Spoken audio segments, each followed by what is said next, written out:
Namamalimos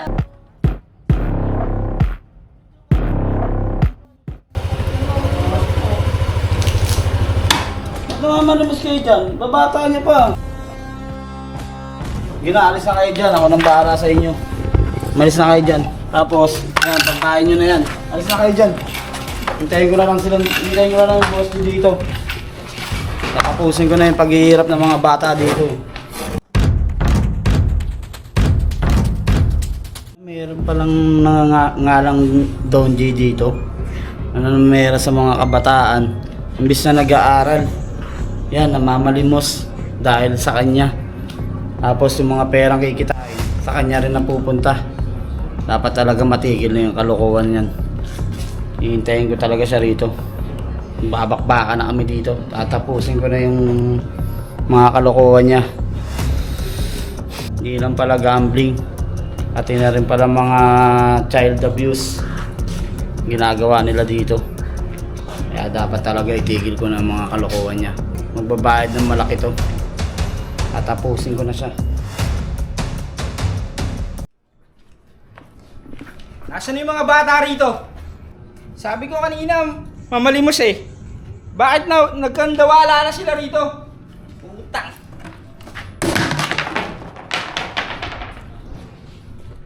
Oh, nasaan yung mga kasama mo? Wala na po, naghanap na po. May kumuha po sa kanila. Sino? Si John Rick daw po. John Rick? Pangalan. Hanapin mo yung mga kasama mo. Kailangan may kinita ngayong araw na to. Sige na, magtrabaho ka ron. Anong oras na? Di na ako magtatrabaho sa inyo. Kay John Rick na lang ako. Hayop ka talaga, John Rick. Lahat ng diskarte ko rito, piniperwisyo mo na. Sobra ka na. Kailangan na talaga na itumba kita. Nakakailang ka na sa akin. Hindi mo pwede yung ganyan. Wala na akong kinikita.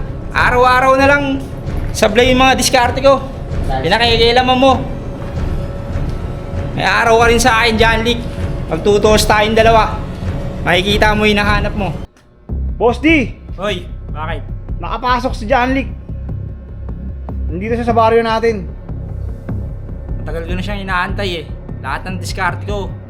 Ubus na ang mga tauhan natin. Anong gagawin natin ngayon? Kailangan na natin siyang harapin. Lahat ng diskarte ko, pinakikailaman niya. Kailangan na namin talaga mag-toast ni John Rick. Nakakailang beses na yun eh. Pasugalan ko, ginalaw. Pati yung mga bata, pinakailaman. Hindi na tama to. Tatapusin ko ng pakikailam ni John Rick. Kailangan na namin mag-toast talaga. Ayoko ng ganyan. Nasaan na kaya yung sinasabi nilang Boss G? Para matigil ko na yung mga kalokohan yung ginagawa dito sa lugar namin. Dapat may tigil na talaga yun. Puntahan ko na nga. Ay, ito ata siya.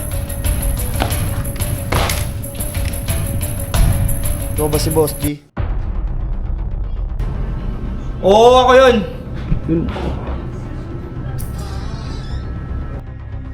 Ikaw ba si John Rick? Oo, ako din yun. Matagal mo na ba ako inaantay? Tatapusin ko na ang kasama mo sa mundong to. Mag-aaral na tayo ngayon.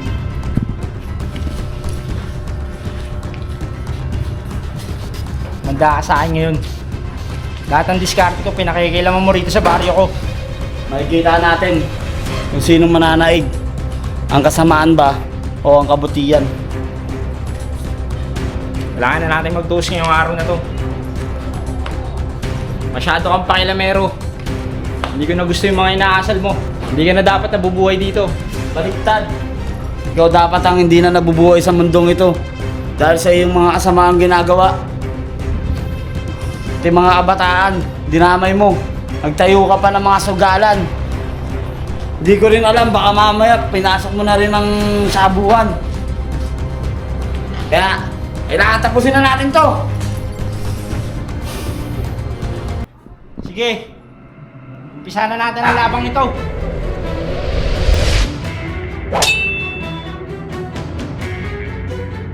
Akala mo mahina ako? Hindi ako tulad ng mga bataan ko.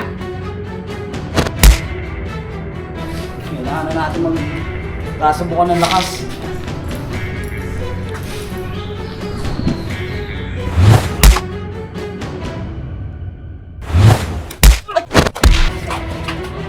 Malakas ka rin pala talaga. Kailangan na yatang magseryoso ako. Paparamdam ko sa'yo mga sakit na suntok.